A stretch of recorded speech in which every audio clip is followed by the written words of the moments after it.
Family bondage అనేది ఒకటి ఉండాలి. మనం ఖర్చు పెట్టే రూపాయి ఎలా ఖర్చు పెడుతున్నాం, దేనికి ఖర్చు పెడుతున్నాం, ఫ్యూచర్లో మనకి ఏం అవసరాలు ఉంటాయి, మన పిల్లల చదువులకి మనం ఎంత ఖర్చు పెట్టాల్సి వస్తుంది, అవును సార్. వాళ్ళ పెళ్ళిళ్ళకి ఎంత ఖర్చు పెట్టాల్సి వస్తుంది, ఇవన్నీ ఆలోచించుకొని ఖర్చు పెట్టాలి తప్ప ఇవాళ వచ్చి రోజు ఇలా వస్తుందని అనుకోకూడదండి. కానీ ఇవాళ ఉన్నాం, ఈ సంపాదన వస్తుంది. మరి ఇదో అన్ని సినిమాలు తీసా, ఇవాళ సినిమా తీయాలంటే తీయలేకపోతున్నా. ఎందుకు తీయలేకపోతున్నా అంటే ట్రాక్ తప్పాను, మళ్ళీ ట్రాక్ ఎక్కాలి. ట్రాక్ ఎక్కిన తర్వాత మనం సినిమా తీయపోతే ఎవరేమనరు మనని. సినిమా సరిగ్గా తీయపోతే మాత్రం తిడతారు, కొడతారు కూడా. Correct sir, perfect.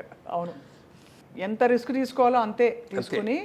సరే, అది ఇంకొక మంచి పాయింట్ అండి. బిజినెస్ మ్యాన్గా మీరు తీసిన 25 సినిమాల్లో సినిమా కథ నాకొక్కడికి నచ్చితే కొనేవాడిని కాదు. నేను, మా బ్రదరు, మా అబ్బాయి, ప్లస్ మాకు ప్రభాకర్ రెడ్డి గారు, గిరిబాబు గారు, సత్యనారాయణ గారు, మా ఎడిటరు, మా కెమెరామెన్, మేమందరం కలిసి ఒక 10 మంది గ్రూప్ ఉంది మాది. ఆ 10 మంది కూర్చొని కథ ఉంటాం. 10 మంది నచ్చిందంటే తీసుకుంటాం. 5గురు నచ్చి 5 నచ్చలేదన్నా, లేకపోతే 7గురికి నచ్చి 3గురికి నచ్చలేదన్నా కూడా దాన్ని వదిలేస్తాం. అలా కొన్ని కథలు నచ్చి ఈ సినిమా బాగుంటుంది, ఈ సక్సెస్ అవుద్ది అనుకున్న సినిమాలో నా క్యారెక్టర్ లేకపోయినా కూడా కొన్నా, తీసా. అలాగే ఈ క్యారెక్టర్ బ్రహ్మాండంగా ఉంది, నాకు బాగా పేరు వస్తుంది అని అన్న కానీ రిస్క్ ఉందండి, ఇది బిజినెస్ అవుద్దో లేదో అని కనుక అంటే దాని మొదలు చేయడు. నన్ను నేను ప్రమోట్ చేయడానికి కాదు కదా సినిమా తీసేది. సినిమా టికెట్ కొట్టి సినిమా చూడటానికి వచ్చినాడు, వాడు హ్యాపీగా ఫీల్ అవ్వాలి, సెంటిమెంట్గా ఫీల్ అవ్వాలి. అంతేకాని వ్యాపారం నా కోసం ఇది ప్రజ్ఞ చూపించాలి, నా నటన చూపించాలి అని చెప్పి నేను సినిమా దిగిన. నేను యాక్ట్ చేయకుండా చేసి నీ కూడా 25లో 5, 6 సినిమాలు నేను లేనందు. ఓన్ ప్రొడక్షన్ అంటే వేషం వేయకుండా ఉంటారు కదా, ఉండరు మామూలుగా. అవును, కరెక్ట్. అతడిలో నేను లేదు కదా. అవునవును. కానీ మీరు అంటే ఆల్రెడీ మీరు వెలిగారు అండ్ మీకు ఈ బిజినెస్ దృక్పథం ఉండడం వల్ల మిమ్మల్ని ఏదో ఒకటి ఆక్యుపై చేస్తూ వచ్చింది. అంటే ఇది కాకపోతే ఇది కాకపోతే ఇది అన్నట్టు. అందుకని నాకేది ఇది కావాలని కోరుకోలేదండి. అంటే కోరుకోలేదంటే దానికోసం పెట్టబడలా.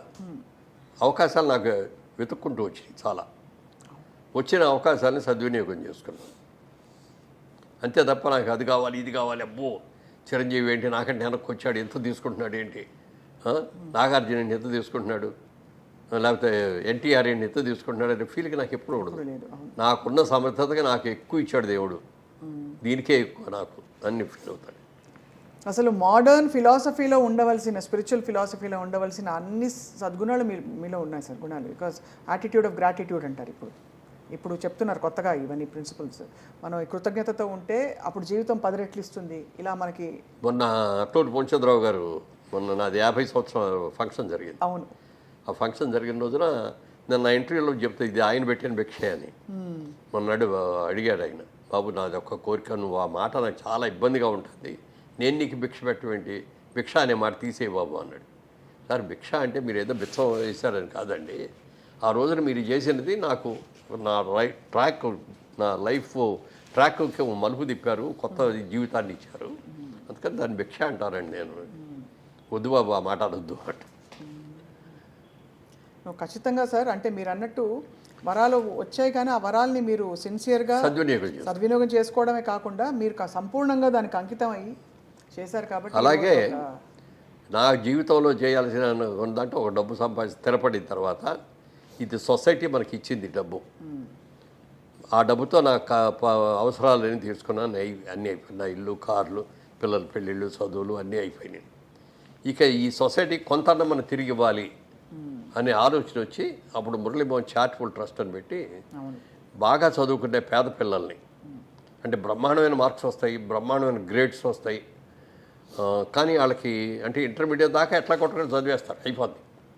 ఇంటర్మీడియట్ తర్వాత ఒక డాక్టర్ అవ్వాలన్నా, ఒక ఇంజనీర్ అవ్వాలన్నా, ఒక ఐఐటి అవ్వాలన్నా, ఒక పోలీస్ ఆఫీసర్ అవ్వాలన్నా, లేకపోతే ఒక కలెక్టర్ అవ్వాలన్నా ఎడ్యుకేషన్, పెద్ద ఎడ్యుకేషన్కి వెళ్ళాలంటే వాళ్ళ దగ్గర డబ్బులు లేవు. అలాంటి మెరిట్ ఉన్న స్టూడెంట్స్ని, పేదవాళ్ళని ఎంపిక చేసుకొని వాళ్ళకి ఆ 4 ఏళ్ళు 5 ఏళ్ళు కూడా complete college fee, hostel fee, books, transport, everything మేమే ఇచ్చాం. ఎంతమంది సార్?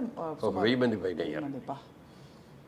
ఇప్పుడు వాళ్ళు ఎవరన్నా వచ్చేట కనపడి, సార్ నాకు ఇది ఇట్లా ఆ రోజున మీరు ఇవ్వబట్టి ఈ స్టేజ్లో ఉన్నానండి, బ్రహ్మాండంగా ఉందండి అని చెప్తా అంటే వాళ్ళు కళ్ళ నీళ్ళు పెట్టుకొని చెప్తూ ఉంటారు. మరి వాళ్ళ పేరెంట్స్ వచ్చినప్పుడు అయితే మరి మా అబ్బాయితో గొప్ప అడుగుతాడని మేము అనుకోలేదే